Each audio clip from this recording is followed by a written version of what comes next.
Bonjour et bienvenue pour une nouvelle vidéo comparative d'OKM 3D. Donc aujourd'hui nous faisons cette vidéo car il y a une nouvelle entrante sur le marché, donc la Zortrax M300 Dual. Nous allons la comparer aujourd'hui avec la Ultimaker S5 et la Race 3D Pro 2. Donc c'est des machines qui rentrent à peu près dans la même gamme, notamment de prix, puisqu'on se situe entre 3 et 6 000 euros.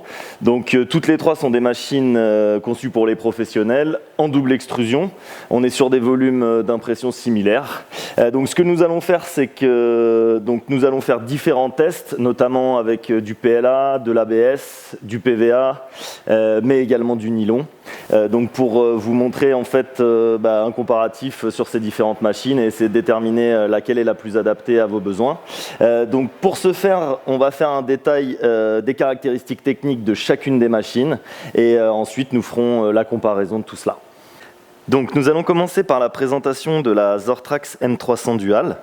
Donc cette imprimante 3D est proposée à partir de 4 000 euros hors taxe.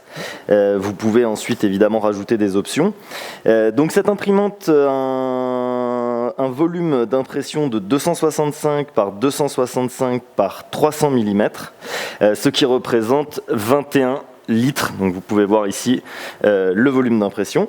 Il y a donc deux buses puisque l'imprimante est en double extrusion. Donc les deux buses fournies sont des buses de 0,4 mm qui peuvent atteindre des températures jusqu'à 310 degrés. La résolution de l'imprimante se situe entre 100 et 300 microns. Vous pourrez voir également donc la plateforme de fabrication. Donc la Zortrax est équipée de la plaque perforée comme les autres modèles de la gamme, mais également d'une plaque de verre. Donc pour la calibration, vous pouvez le faire soit manuellement, soit laisser la machine le faire automatiquement.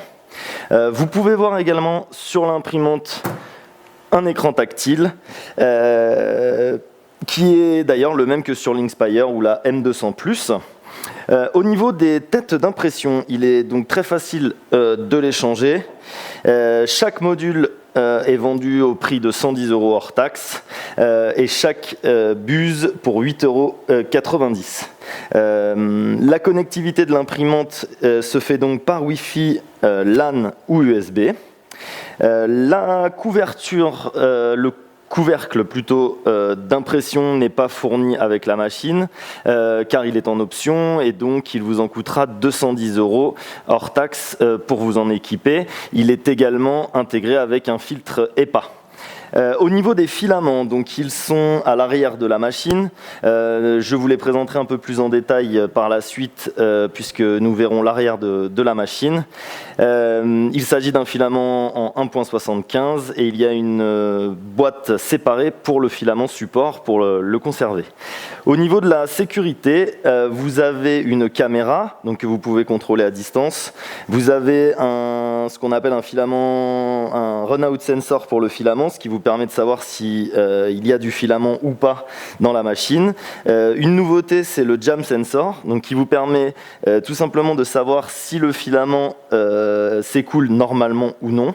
Et vous avez également une solution en cas de coupure de courant. Finalement, pour le software, toujours le même que pour les machines précédentes, donc avec Z Suite, mais qui inclut maintenant un outil pour contrôler plusieurs imprimantes en même temps, si vous les utilisez pour des fermes d'impression. Nous allons donc maintenant découvrir l'Ultimaker S5 qui commence à un tarif de 5 500 € hors taxe.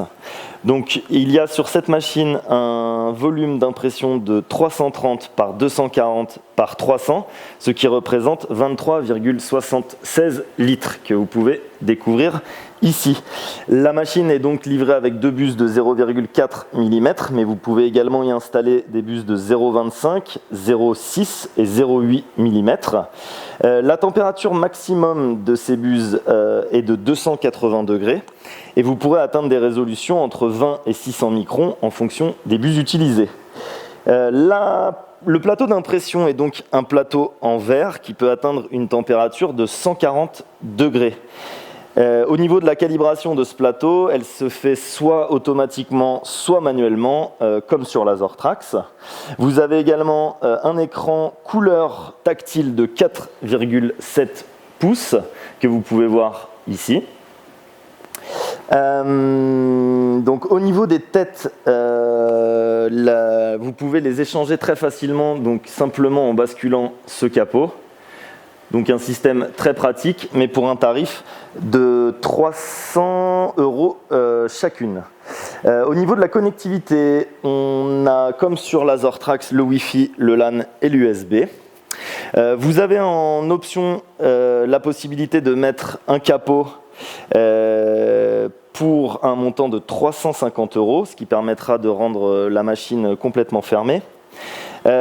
Au niveau du filament, donc à l'instar de ces deux autres concurrentes, Lasertrax et la Raise, le filament est du 2,85 mm et il se trouve à l'arrière de la machine, je vous le montrerai également tout à l'heure.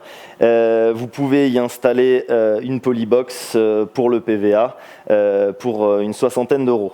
Au niveau de la sécurité, on trouve, comme sur Lasertrax, une caméra et un filament run-out sensor.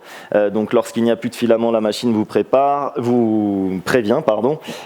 mais il n'y a pas de sensor quand le filament est bloqué dans la tête. Au niveau du software, on utilise le très populaire Cura, mais également Ultimaker Connect qui vous permet de gérer plusieurs imprimantes pour les fermes d'impression notamment. Nous allons donc maintenant découvrir la Raise 3D Pro 2, qui commence à un prix de 3 500 € hors taxe. Elle est donc la machine la moins chère des trois que nous vous présentons aujourd'hui, mais également celle qui a le plus grand volume, le volume d'impression est de 305 par 305 par 300 mm, ce qui représente 27,9 litres. Donc vous pouvez apercevoir le volume d'impression ici. La machine, comme l'Ultimaker, est livrée avec des bus de 0,4 mm, mais vous pouvez y installer des bus de 0,2, 0,6, 0,8 et également 1 mm. La température maximum de ces bus est de 300 degrés et la résolution comprise entre 10 et 800 microns, toujours pareil en fonction des bus que vous utiliserez. Au niveau du plateau, c'est un plateau en aluminium recouvert d'un build-tack qui peut atteindre des températures de 110 degrés. Au niveau de la calibration, la Pro 2 est un peu différente des deux autres puisqu'elle est précalibrée en usine et donc vous n'avez simplement qu'à calibrer le Z, donc la distance bus-plateau, grâce à une vis qui se trouve sur le côté de l'imprimante et qui fonctionne avec un capteur optique. Donc vous avez également le plus grand écran des trois puisque la machine est livrée avec un écran de 7 pouces. Vous avez également la possibilité de changer facilement les hot ends. Il vous en coûtera simplement 80 € hors taxe et pour chaque buse 20 €. Au niveau de la connectivité, exactement pareil que les deux autres, puisqu'on a le Wi-Fi, le LAN et l'USB. Une grosse différence au niveau de la Pro 2, c'est qu'elle est livrée entièrement couverte. Donc le capot supérieur que vous voyez ici est livré avec la machine et il contient également un filtre EPA.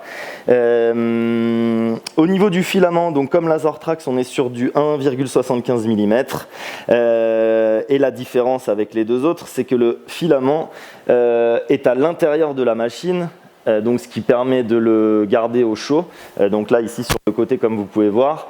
Mais si vous préférez utiliser une polybox, c'est également possible puisqu'il y a deux entrées sur le côté du carénage qui vous permet de faire passer le filament. Au niveau de la sécurité, donc on se retrouve sur des caractéristiques similaires à l'Ultimaker puisque nous avons une caméra, le run-out sensor, mais en plus la récupération en cas de coupure de courant. Et pour finir, donc, le software, le très connu également IdeaMaker, et depuis peu une solution de cloud management qui s'appelle le Race Cloud et qui vous permet de piloter l'activité complète de vos impressions via ce logiciel. Alors comme convenu, nous voyons maintenant l'arrière des imprimantes. Vous ne verrez pas la Race 3D puisque, comme nous l'avons mentionné lors du détail de cette imprimante, les bobines sont sur le côté de la machine et donc il n'y a pas de nécessité de vous montrer l'arrière. Donc sur la Zortrax, vous pouvez voir ici le support qui permet de mettre de grosses bobines de 2 kg. Vous avez également pour les filaments de support qui sont très sensibles à l'humidité, une boîte fermée avec du gel silica. Et on voit également les 2 run-out sensors que vous trouvez ici et ici, qui permet à la machine de savoir s'il y a du filament ou non. Ensuite, sur l'Ultimaker S5, on peut voir donc les bobines s'empilent les unes derrière les autres et sont maintenues par cet accessoire en plastique. Vous avez donc les 2 extrudeurs qui incluent les run-out sensors et vous avez en dessous une puce NFC pour détecter le type de matériau qui va être intégré. Nous recommandons l'usage d'une polybox pour le filament de support puisque, comme dit précédemment, il réagit assez mal à l'humidité et donc comme il n'y a pas de solution de maintien de cette humidité, il est préférable de prendre une polybox à part. Donc voilà pour l'arrière des 2 machines. Alors nous faisons donc une petite update après 2 heures d'impression à peine. Donc nous pouvons voir le travail sur la Zortrax M300 Dual est très propre. Là vous voyez un exemple du switching du nozzle. Donc pour l'instant tout va très bien et l'impression se déroule parfaitement. Alors maintenant, l'update sur la Ultimaker S5, donc on voit peut-être pas forcément très bien à l'image, mais nous allons devoir arrêter l'impression, tout simplement parce que ici vous voyez que le filament s'est cassé, et donc nous sommes obligés de reprendre l'impression. Donc le problème vient du fait que le run-out sensor se trouve à l'arrière de la machine et donc pour la machine pour l'instant il y a du filament qui arrive jusqu'à la tête alors qu'en fait il était cassé. Donc nous allons arrêter l'impression et la reprendre. Nous devrions rattraper les autres machines puisque à la base il y avait moins de temps d'impression. Nous vous tenons au courant dès que nous relançons une nouvelle impression. Donc voici maintenant l'update sur la Race 3D Pro 2. Donc nous voyons que l'impression se déroule correctement. Il y a une toute petite différence avec la Zortrax M300 puisqu'on voit qu'il y a un petit peu plus de stringing par rapport à la Zortrax. Mais dans l'ensemble, tout se déroule correctement. Donc nous vous tenons au courant d'ici 2 heures pour la suite de l'impression. Donc comme nous avons évoqué, l'Ultimaker S5 a eu un problème au niveau du filament. Donc nous allons devoir arrêter l'impression, déterminer quel était le problème, pourquoi le filament s'est cassé, et ensuite relancer l'impression depuis le départ. Malgré cela, l'impression devrait être finie avant la Zortrax et devrait finir à peu près en même temps que la Race 3D Pro 2. Donc dès que l'impression sera relancée, nous referons une vidéo pour faire le point.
Donc nous revoilà pour une update sur l'impression sur les différentes machines. Donc pour la Zortrax M300 Dual, tout se passe très bien.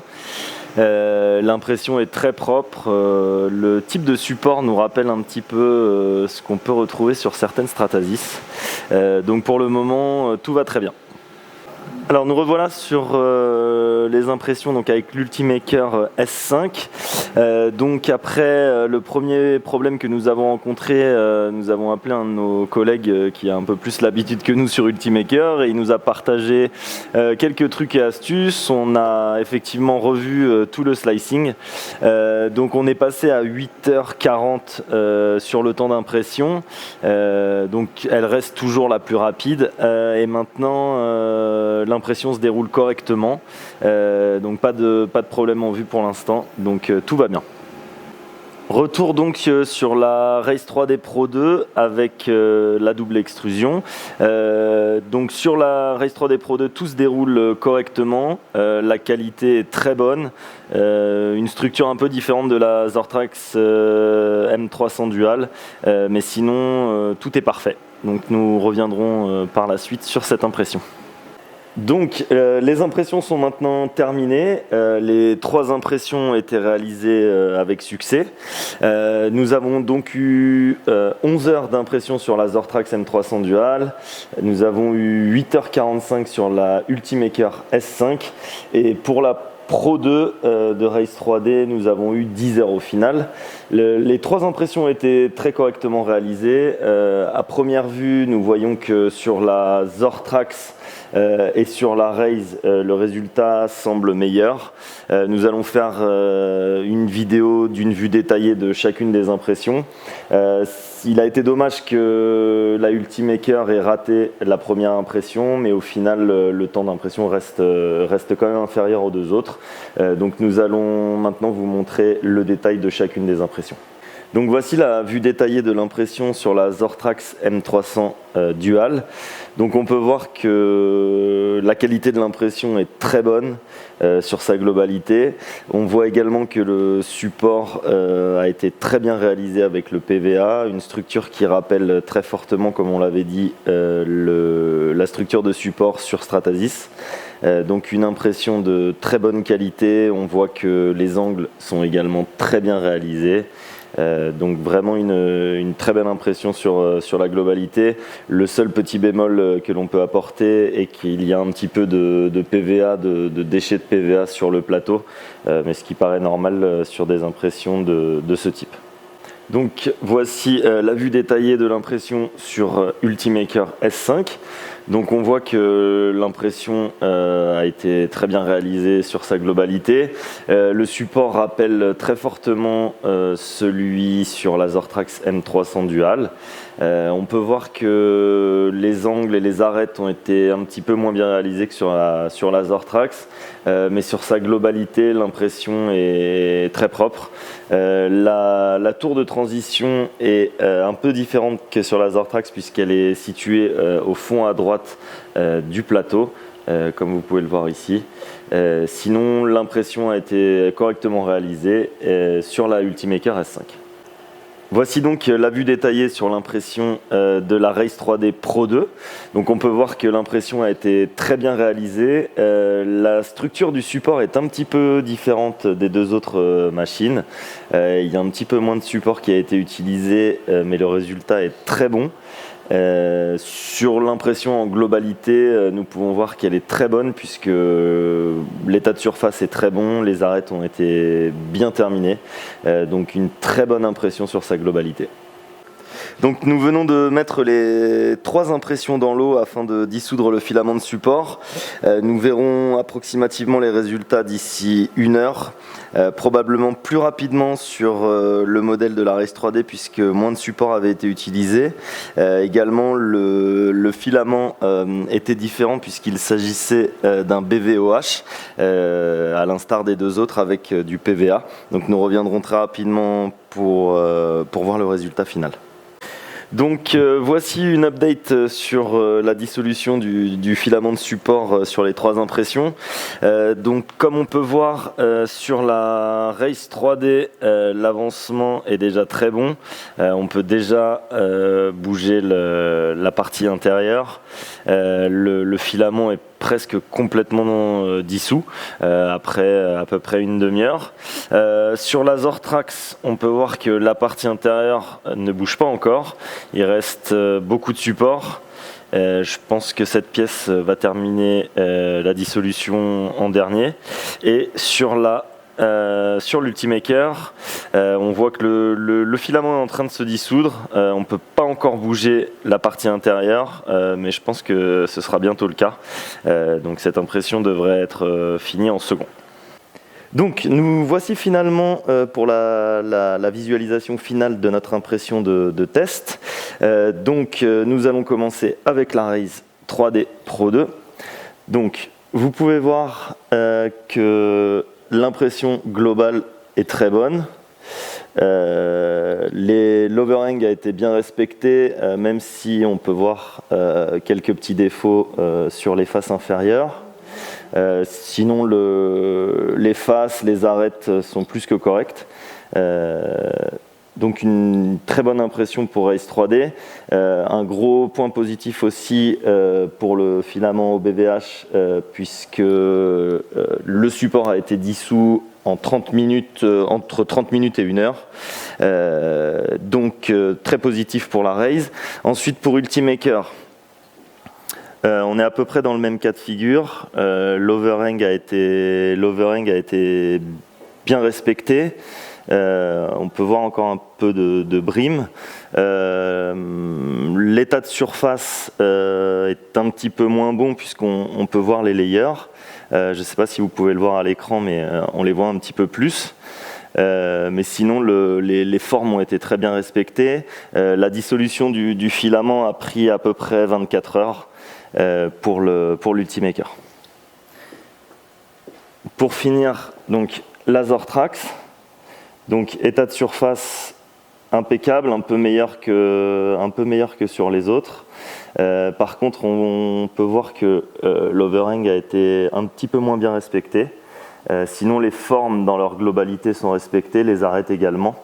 Et la dissolution du filament a également pris 24 heures pour la Zortrax. Donc voici un nouveau test, donc un torture test qui nous provient de chez Polymaker. Donc une fois de plus imprimé de la même manière sur les 3 machines.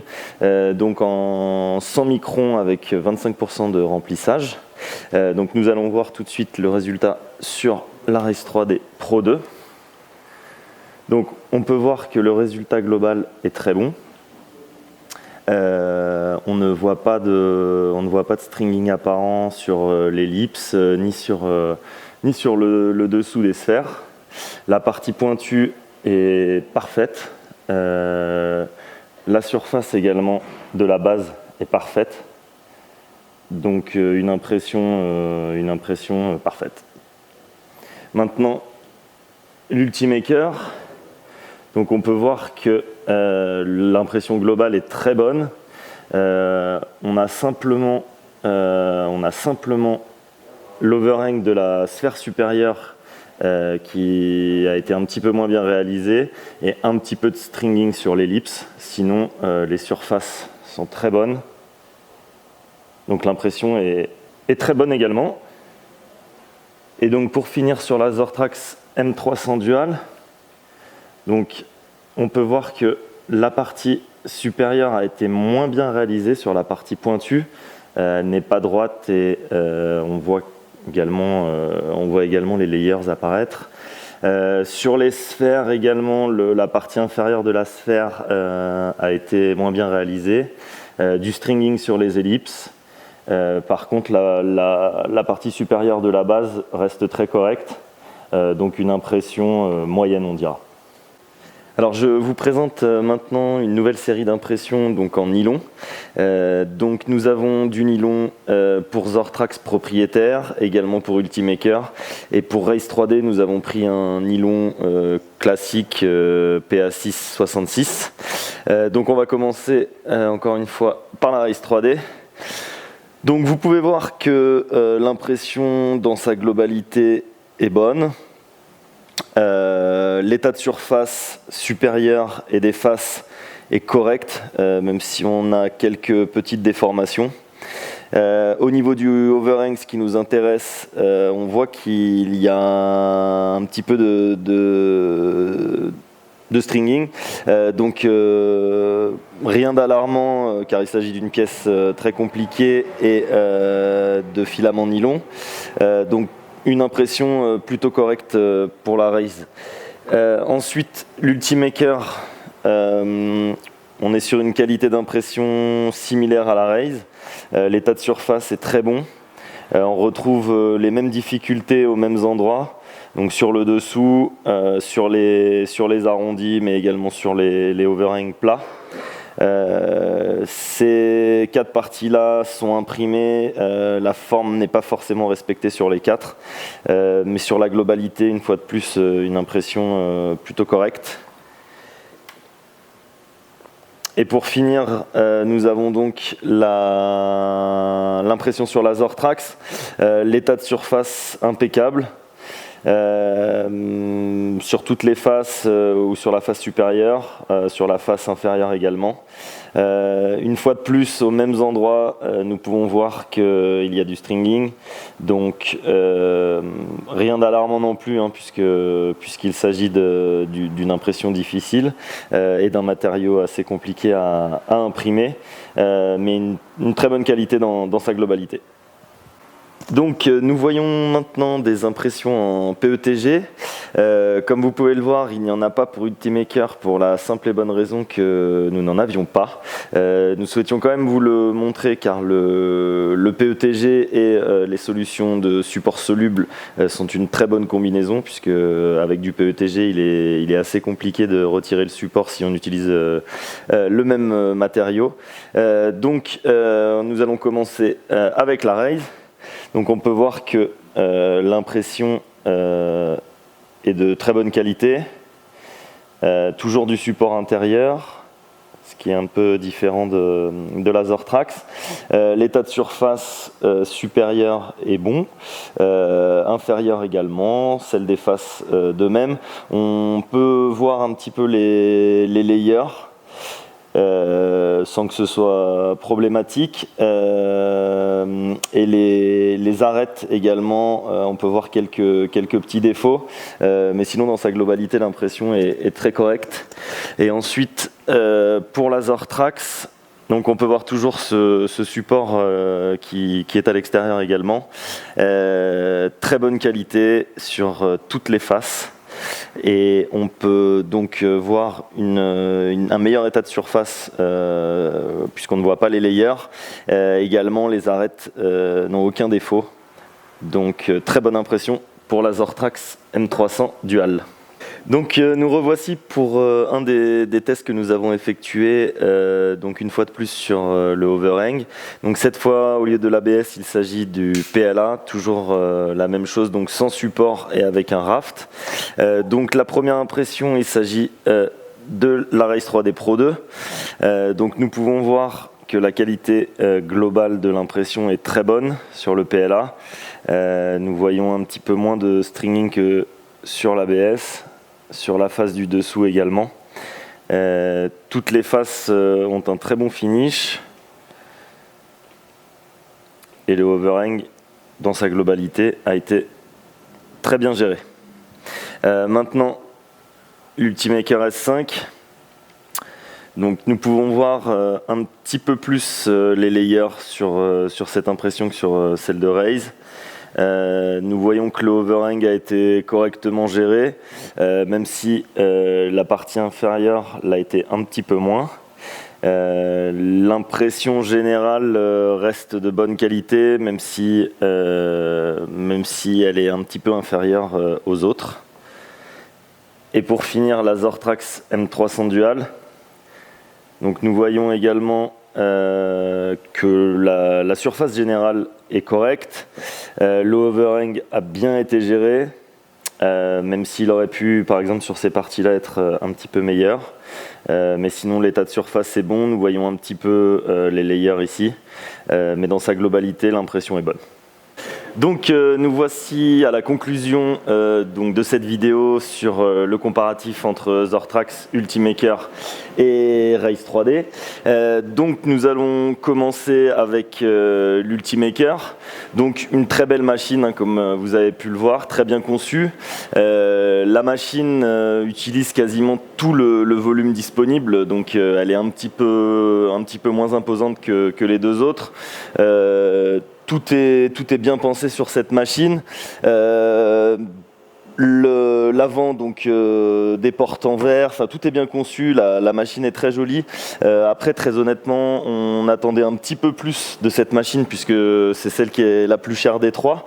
Mais sinon, dans sa globalité, la machine fonctionne très bien, elle est très facile à prendre en main. Vraiment sortie de la boîte, on peut l'utiliser. L'écran tactile est également très fonctionnel, fonctionne très bien. Donc une bonne machine, mais pour laquelle on attendait un petit peu plus au final. Ensuite, la Zortrax M300 Dual, donc une très bonne machine sur sa globalité. Vous l'avez vu sur les impressions, elles ont toutes été très bien réussies. Les caractéristiques techniques aussi de la machine sont très bonnes, très bien conçues également. La structure de la machine est très rigide. Le display, à mon avis, est peut-être un peu petit et pas forcément facile à utiliser, mais la machine fonctionne parfaitement bien. Il faut noter également que, en petit point négatif, que la machine est très fermée, si on peut dire, puisque il faut en priorité utiliser du filament Ultimaker et dans le slicer, du filament Zortrax, pardon, et dans le slicer, on se retrouve un petit peu bloqué et on ne peut pas forcément mettre les réglages que l'on veut. Et donc pour finir, la Race 3D Pro 2, donc très bonne machine, comme on l'avait vu, elle est entièrement fermée puisque le capot est livré avec, les filaments sont à l'intérieur de la machine, ce qui est intéressant également. Elle a le plus grand display qui fonctionne très bien, qui est très réactif et qui permet une navigation facile dans les menus.